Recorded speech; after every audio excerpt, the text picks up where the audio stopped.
Hello दोस्तों, मेरा नाम Vishal Sonone Patil, customs and central excise inspector CGL 17।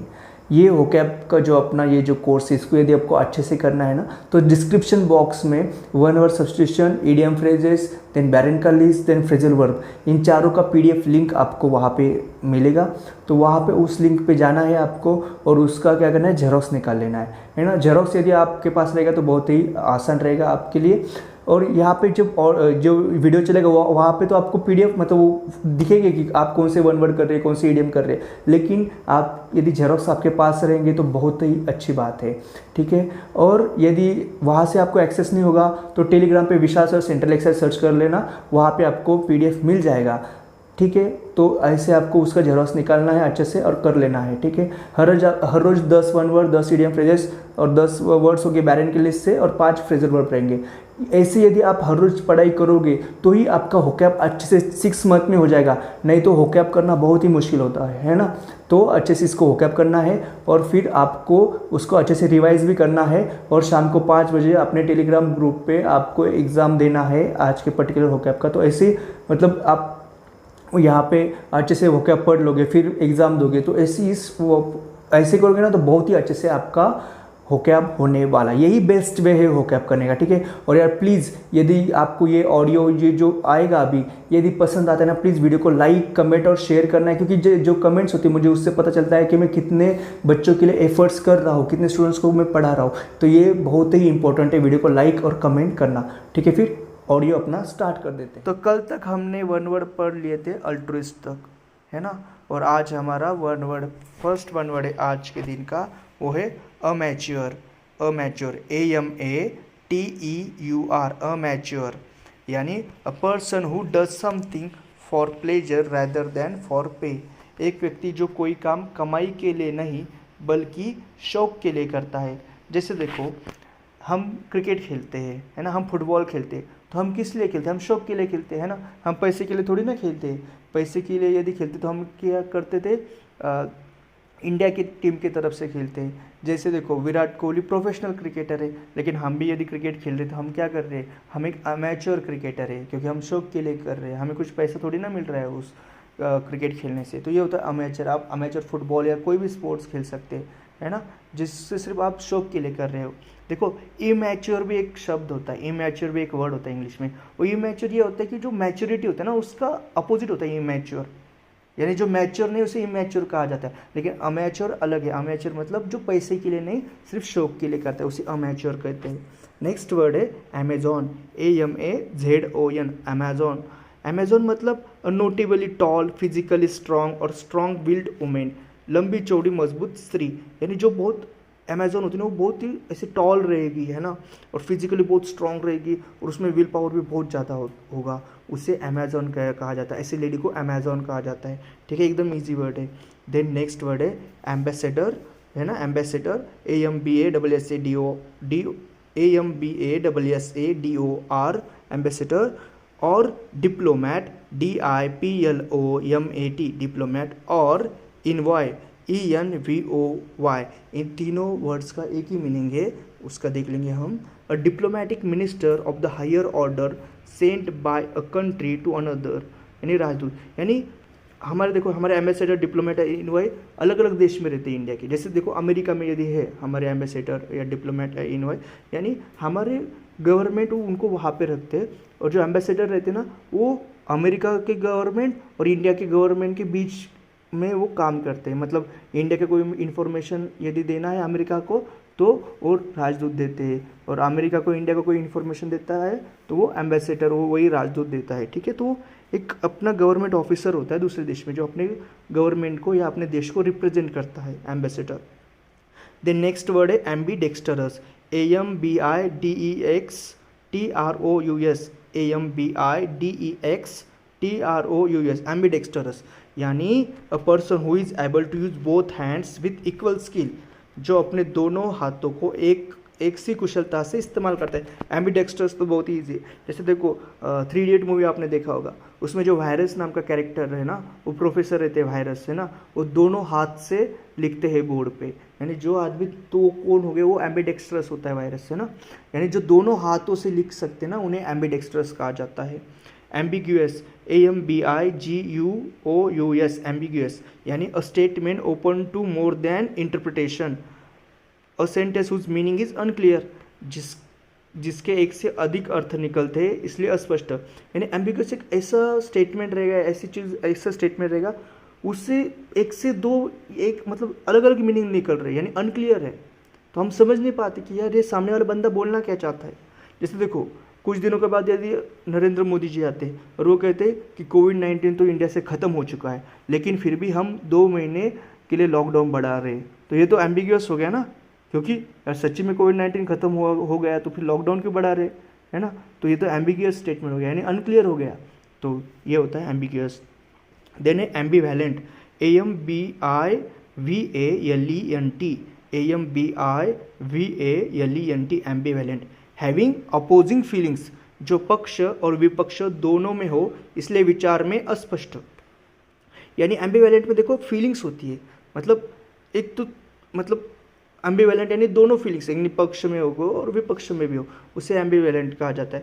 देखो एम्बिग्यूअस जो होता है ना, वो एक स्टेटमेंट को, किसी स्टेटमेंट को जो अनक्लियर है उसको एम्बिग्यूअस बोला जाएगा।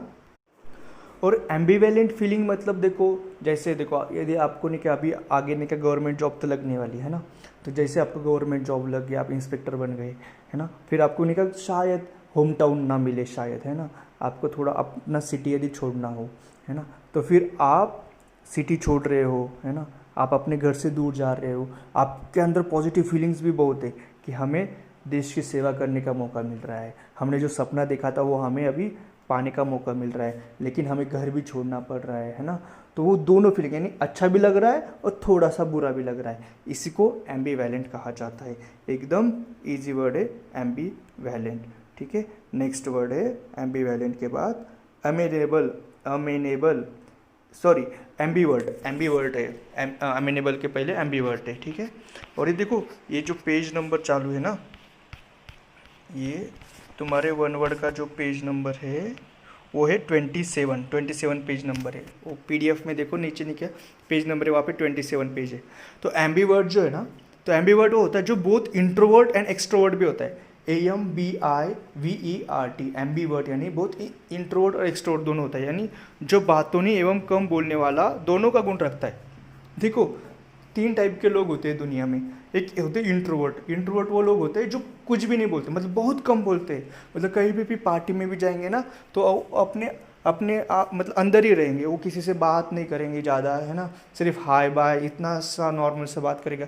और एक्सट्रोवर्ट हो रहेंगे, वो कहीं पे भी पार्टी में जाएंगे ना तो बहुत ज़्यादा बातें करेंगे, मतलब यदि क्राउड में यदि हम 4-5 लोग बातें करते होंगे ना, तो जो एक्सट्रोवर्ट होता है ना वही सबसे ज़्यादा बातें करेगा, वही सब चीज़ें बता देगा सबको, है ना, खुद के बारे में बता देगा, सब चीज़ें बता देगा, उसे एक्सट्रोवर्ट कहा जाता है।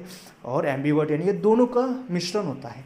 और मैक्सिमम पीपल जो होते हैं ना दुनिया में, वो मैक्सिमम हम सभी मैक्सिमम क्या होते हैं, एम्बीवर्ट होते हैं, यानी हम कभी कभी इंट्रोवर्ट भी बन जाते हैं और कभी कभी एक्सट्रोवर्ट भी हो जाते हैं। एक्चुअली वर्ड जो एम्बीवर्ट, इंट्रोवर्ट और एक्सट्रोवर्ट में जो वर्ड जो शब्द है ना, उसका मीनिंग होता है टू टर्न, यानी इंट्रोवर्ट मतलब अंदर तुम टर्न करो, तुम तुम्हारे अंदर जाओ, यानी तुम सिर्फ अपने आप से बातें करोगे, बाहर नहीं बातें करोगे। और एक्सट्रोवर्ट यानी तुम बाहर जाओ, यानी तुम बाहरी लोगों से बातें करोगे, यानी एक्सट्रोवर्ट। और एम्बीवर्ट मतलब दोनों भी, इंट्रो और एक्सट्रो दोनों भी, ठीक है, एकदम इजी वर्ड है एम्बीवर्ट।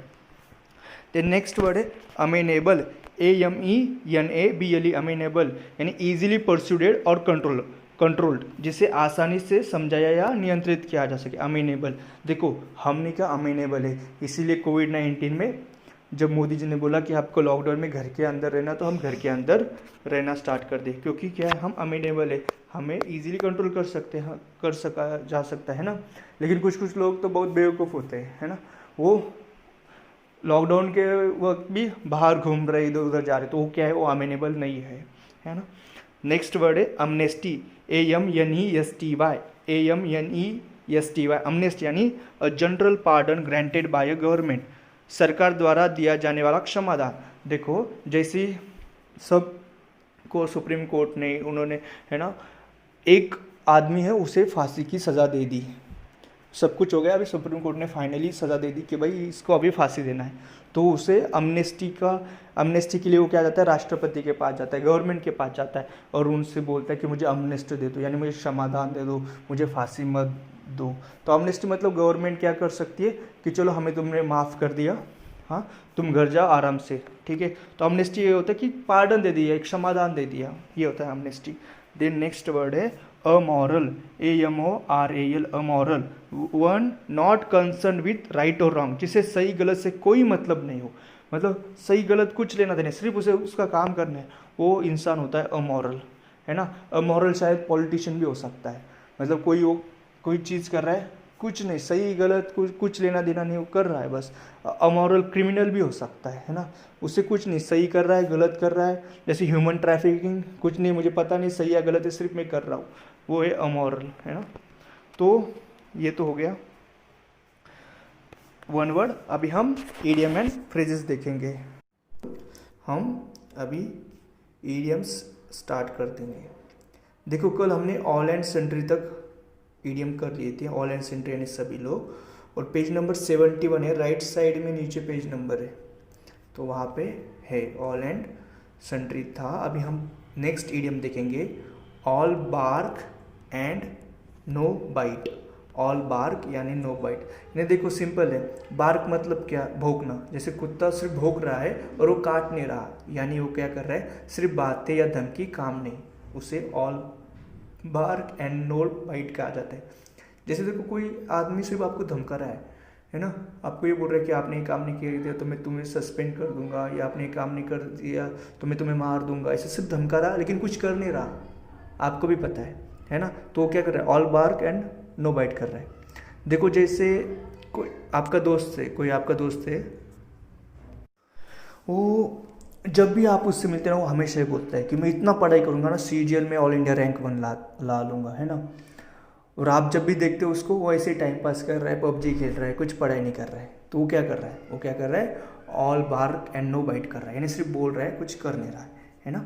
देन नेक्स्ट वर्ड है ऑल ईयर्स यानी सिर्फ ऑल ईयर्स यानी सुनने को पूरी तरह उत्सुक, ऑल ईयर्स में देखो ईयर्स है ना, ईयर्स मतलब कान, यानी पूरे के पूरे कान, यानी आपको सुनने के लिए बहुत ही उत्सुक है। यानी देखो छोटे बच्चे जो रहते हैं उनको यदि आप स्टोरी सुनाने लगोगे ना, वो ऑल ईयर्स हो जाते हैं, वो इतने उत्सुक हो जाते हैं सुनने को, है ना। तो ये होता है all ears. Then all Greek, ALLGREEK, all Greek यानी अनजान, कुछ तो अनजान, यदि कुछ समझ में नहीं आ रहा आपको।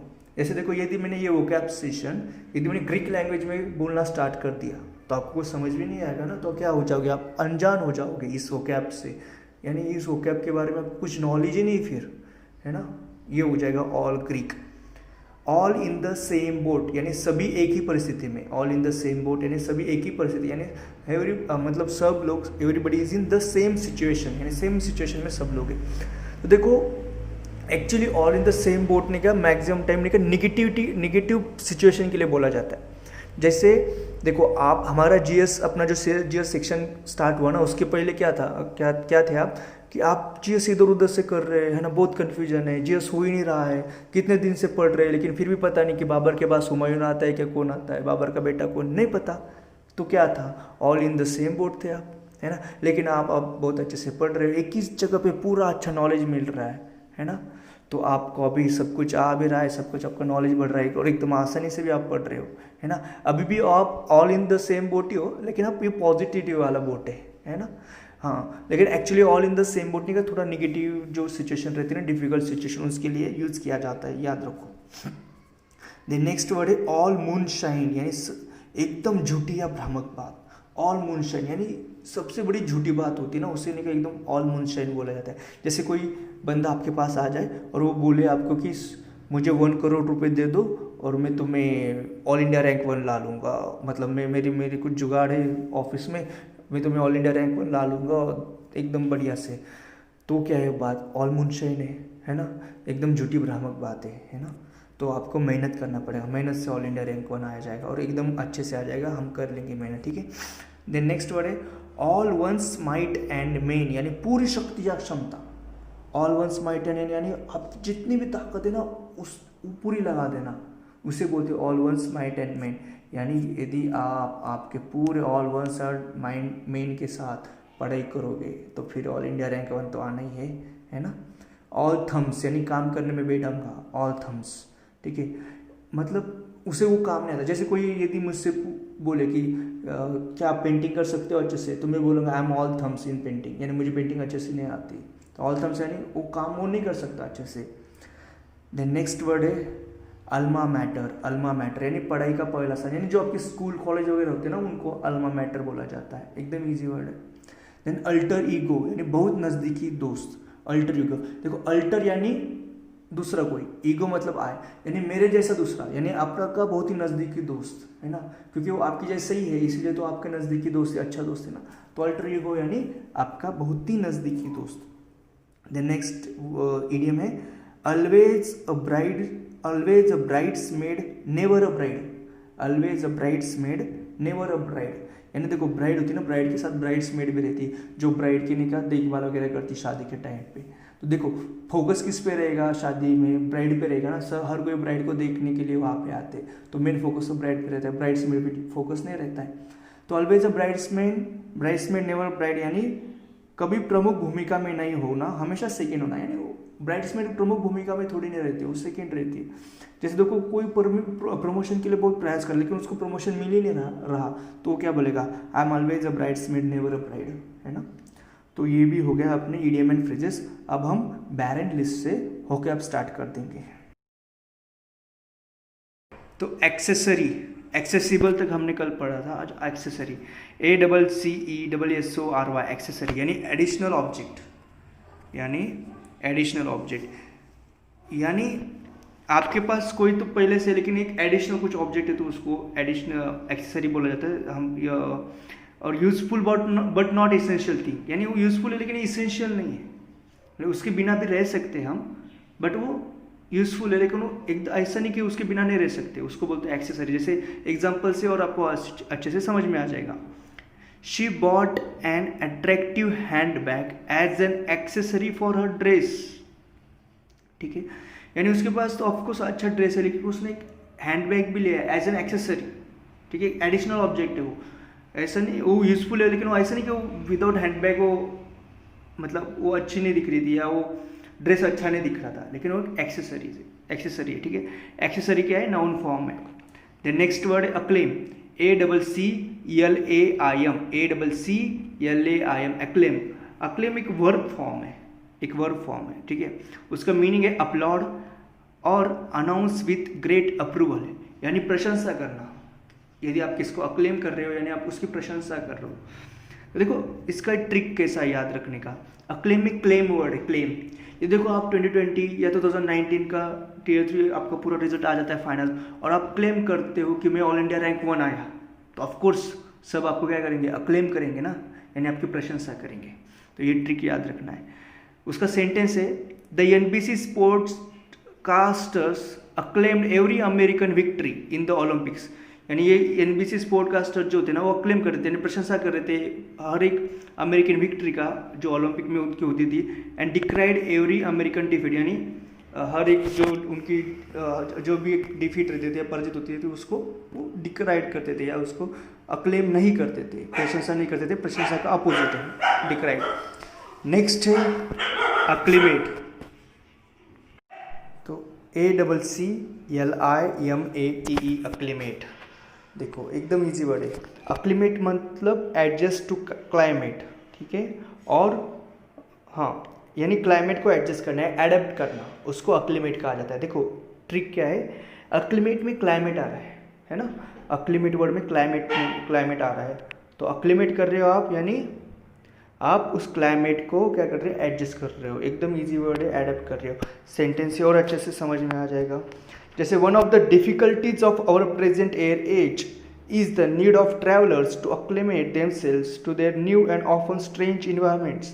देखो आज के एज में क्या होता है कि ट्रैवलर जो होते हैं ना, मतलब एकदम मतलब जैसे इस प्लेन से यदि वो ट्रैवल कर रहे हैं तो मतलब 3-4 आवर में वो एकदम ऐसी जगह में चले जाते हैं ना कि एकदम जैसे हॉट रीजन से कोल्ड रीजन में चले गए, तो उनको क्या करना बहुत डिफिकल्ट हो जाता है अक्लीमेट करना। ये देखो आप यदि हॉट रीजन में रहते हो, है ना, जैसे राजस्थान वगैरह ऐसे कोई भी हॉट रीजन है, और आप अचानक से यदि यूरोपियन कंट्रीज वगैरह वहाँ पे जाओगे तो अक्लीमेट करना बहुत ही प्रॉब्लमेटिक हो जाता है। तो अक्लीमेट यही होता है, adjust to climate. Then acclivity, ACCLIVITY, acclivity एक नाउन फॉर्म है, यानी sharp up slope of a hill, यानी जो हिल होती है उसका जो अप स्लोप होता है, यानी ऊपर जाने वाला जो स्लोप होता है वो एकदम शार्प यदि हो, एकदम शार्प है ना, तो उसी को क्या बोलते हैं, अक्लिविटी बोला जाता है। सेंटेंस देखो, the car would not go up the acclivity in high gear. ये देखो, आपने बाइक भी यदि आप चलाते हो या कार भी चलाते हो, बाइक भी चलाते हो, तो भी आपको पता होगा कि जब आप अप स्लोप पे जाते हो ना, शार्प अप स्लोप पे जाते हो हिल पे, यानी आप अक्लिविटी पे जा रहे हो, तो आप अक्लिविटी पे नहीं, क्या यदि थर्ड फोर्थ गियर पे यदि गाड़ी चलाते हो ना, तो गाड़ी इतनी अच्छे से ऊपर नहीं जाती, लेकिन यदि आप उसको फर्स्ट सेकेंड गियर पे चलाओगे तो गाड़ी इजीली ऊपर चली जाती। तो वही है यहाँ पे सेंटेंस कि the car would not go up the acclivity in high gear, यानी हाई गियर मतलब थर्ड फोर्थ गियर, उसमें वो कार अच्छे तरह से ऊपर नहीं जाती है। एकदम कॉमन सेंस वाला वो सेंटेंस था जो आपको पता भी होगा। अकोलेड, ACCOLAD, अकोलेड एक नाउन फॉर्म है, आपको पता है हमने वन वर्ड में किया था अकोलेड, है ना। उसका मीनिंग है award of merit, award of merit. देखो सेंटेंस से वैसे थोड़ा ट्रिक याद रख लेते हैं, ट्रिक भी बहुत मज़ेदार है इसका, है ना। देखो अकोलेड यानी चॉकलेट, अकोलेड का तुम ऐसे ट्रिक याद रख सकते हो, अकोलेड चॉकलेट जैसा साउंड कर रहा है ना। तो देखो हम छोटे बच्चों को यदि उन्होंने होमवर्क वगैरह कर दिया तो हम उनको चॉकलेट देते हैं ना, यानी हम उनको अकोलेट दे रहे हैं ना, यानी हम उनको अवार्ड दे रहे हैं, उन्होंने जो भी काम किया है उसका, उसी को अकोलेट है ना बोला जाता है। तो sentence, in Hollywood and Oscar is the highest accolade, यानी हॉलीवुड में जो ऑस्कर है वो सबसे बड़ा अवार्ड होता है, यदि आपने बेस्ट एक्टिंग कुछ भी आपको हो, सबसे बड़ा अवार्ड वही होता है। नेक्स्ट वर्ड है accommodate, ACCOMMODATE, accommodate, ACCOMMODATE, accommodate एक वर्ब फॉर्म है, यानी ऑब्लिक और हेल्प समवन, यानी आप किसी की मदद कर रहे हो। नेक्स्ट उसका मीनिंग है एडजस्ट और ब्रिंग इन टू हारमोनी, यानी आप एडजस्ट कर रहे हो और हारमोनी में लाने की कोशिश कर रहे हो किस चीज़ को, या अडेप्ट कर रहे हो, है ना, यही होता है अकोमोडेट करना। या आप किसी को अकोमोडेशन दे रहे हो, यानी जगह दे रहे हो, वो भी अकोमोडेट होता है। तो इसको ट्रिक याद रखने का यही है, अकोमोडेशन। अकोमोडेशन आपको पता है, किसी को रूम वगैरह दे देता हो रहने को, तो अकोमोडेशन कर दे रहे हो ना, तो फिर आप उनकी हेल्प कर रहे हो, है ना, इसलिए अकोमोडेट का यही होगा मीनिंग, ऑब्लिक और हेल्प समवन, एडजस्ट और ब्रिंग इन टू हारमोनी और अडेप्ट करना। सेंटेंस से और अच्छा याद रहेगा आपको। Meech always did everything possible to accommodate his elderly relatives, है ना, from driving them to medical appointments to helping them with paperwork, यानी मीच जो है वो जितना उससे हो सके ना उतना वो करता है उनके जो एल्डरी रिलेटिव्स, यानी जो बड़े बुजुर्ग जो है ना रिलेटिव्स, उनको अकोमोडेट करने का, यानी उनको हेल्प करने का। जैसे वो मेडिकल अपॉइंटमेंट्स उनको ला के देता है और पेपर वर्क भी उनका कराता है, यानी अकोमोडेट करना यानी हेल्प करना, ठीक है।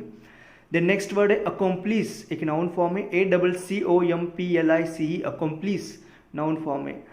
देखो अकोम्प्लिस का मीनिंग है partner in crime. Of course देखो अकोम्प्लिस में पुलिस का साउंड आ रहा है ना, अकोम्प्लिस में पुलिस का साउंड आ रहा है। यदि आप किसी के क्राइम में पार्टनर हो तो आपको क्या, पुलिस के पास जाना पड़ेगा, है ना। तो अकोम्प्लिस यानी पार्टनर इन क्राइम। और ये हमने वन वर्ड में देखा भी है, तो वैसे बहुत ईजी है। सेंटेंस देखो, because he had provided the criminal with the lethal weapon he was arrested as an accomplice in the murder, यानी ऑफ कोर्स उसने वेपन दिया था, उसने खुद तो मर्डर नहीं किया था, लेकिन उसने वेपन दिया था, है ना, एकदम खतरनाक वाला वेपन दिया था मर्डरर को, तो फिर वो तो अकोम्प्लिस हो ही गया। नेक्स्ट वर्ड है अकॉर्ड, ACCORD, अकॉर्ड। अकॉर्ड एक नाउन फॉर्म है, यानी एग्रीमेंट, ठीक है।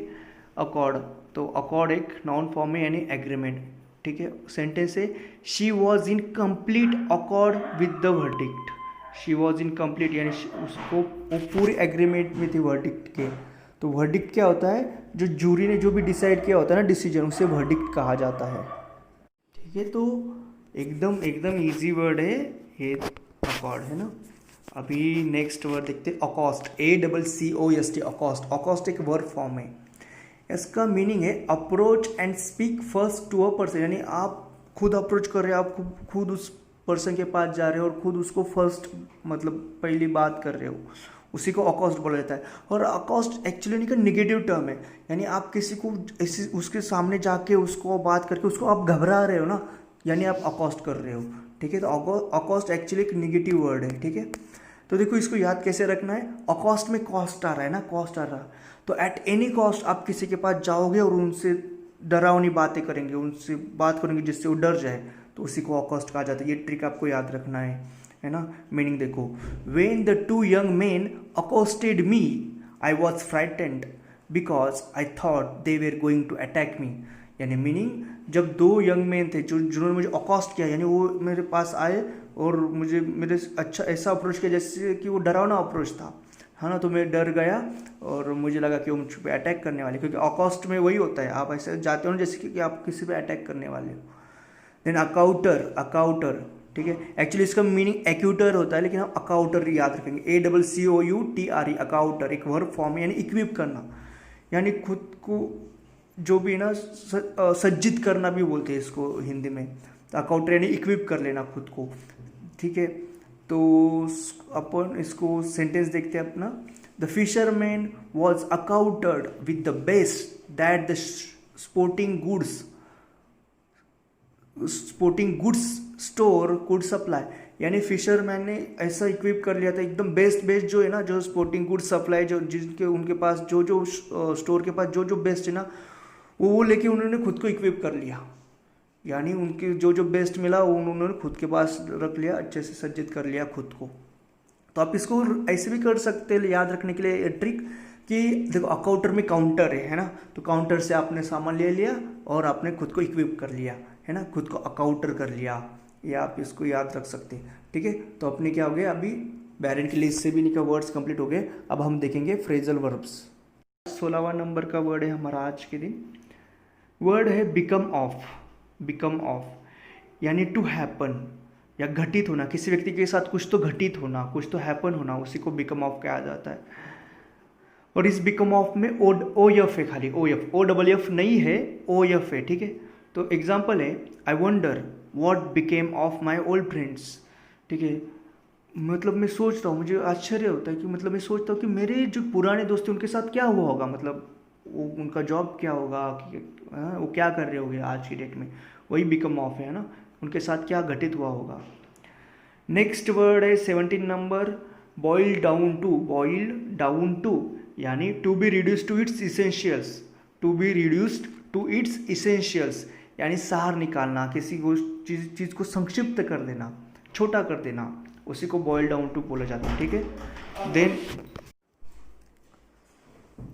तो बॉइल डाउन टू, तो to be reduce to its essentials और सारणी का संक्षिप्त करने देना, है ना। अभी एग्जांपल देखो, please boil down to the main points of this chapter. यानी एक जो मेन जो है ना, यानी मेन पॉइंट्स तुमने का रिड्यूस मतलब कर लो, ये चैप्टर हम इतना पूरा नहीं पढ़ने वाले, इससे जो मेन पॉइंट्स है ना वो आप निकाल लो और ये इस चीज़ को संक्षिप्त कर दो, इसको रिड्यूस कर दो, जितना इसेंशियल है बस उतना ही हमें चाहिए, ये boil down to. Next 18 word है ब्रांच आउट। ब्रांच आउट यानी टू स्प्रेड। देखो ब्रांच आउट, ब्रांच होती है ना तो क्या करती है, स्प्रेड होती है, तो ब्रांच आउट, ब्रांच बाहर जा रही है, तो टू स्प्रेड है ना, फैल जाना। एग्जाम्पल है, we are going to branch out our business soon. यानी हम अपना बिजनेस जल्दी ही स्प्रेड करने वाले, उसी को ब्रांच आउट कहा जाता है। नेक्स्ट 19 वर्ड है, 19वां वर्ड है break down of a machinery. यानी किसी मशीनरी का यदि ब्रेक डाउन होता है ना, ब्रेक डाउन ऑफ मशीनरी, एकदम सिंपल मीनिंग है टू स्टॉप वर्किंग, या काम करना बंद कर देना, उस मशीन ने काम करना बंद कर देना, तो हम बोलेंगे ब्रेक डाउन ऑफ मशीनरी, ठीक है। एग्जाम्पल है, the bus broke down on the way. The bus broke down on the way so I could not reach the station on time. एकदम ईजी सेंटेंस है, यानी बस ने काम करना बंद कर दिया था, जब वो रास्ते में थे ना बस ने काम करना बंद कर दिया, जैसे पंक्चर हो सकते, कुछ भी हो सकता है, तो ऑफकोर्स मेरा स्टेशन था ना उसके ऊपर में टाइम पे नहीं जा पाया। एकदम ईजी वर्ड है। लेकिन ब्रेक डाउन ऑफ पर्सन होता है, नेक्स्ट वर्ड है break down of person. Break down of machinery तो हो गया ऊपर, क्योंकि ब्रेक डाउन ऑफ पर्सन होता है ना तो वो क्या होता है, लूज कंट्रोल इमोशनली और मेंटली। यदि कोई पर्सन अपना कंट्रोल लूज कर रहा है ना, हिम्मत या हौसला वो खो दे रहा है, तो उसी को क्या बोला जाता है, break down of person. Example है, we should not break down in adverse situation. यानी हमें अपना खुद का कंट्रोल बिल्कुल नहीं खोना चाहिए, कितनी भी बुरी सिचुएशन क्यों ना हो, हमें एकदम हिम्मत से काम करना चाहिए, हमने अपना हिम्मत बिल्कुल खोना नहीं चाहिए। देखो पॉजिटिव माइंडसेट रखना चाहिए, तो यही है आज के पूरे हमने वर्ड सब कंप्लीट कर लिए। 10 वन वर्ड, 10 इडियम फ्रेजेस, 10 बैरन के लिस्ट से 10 वोकैब और 5 फ्रेजल वर्ब। ठीक है, थैंक यू।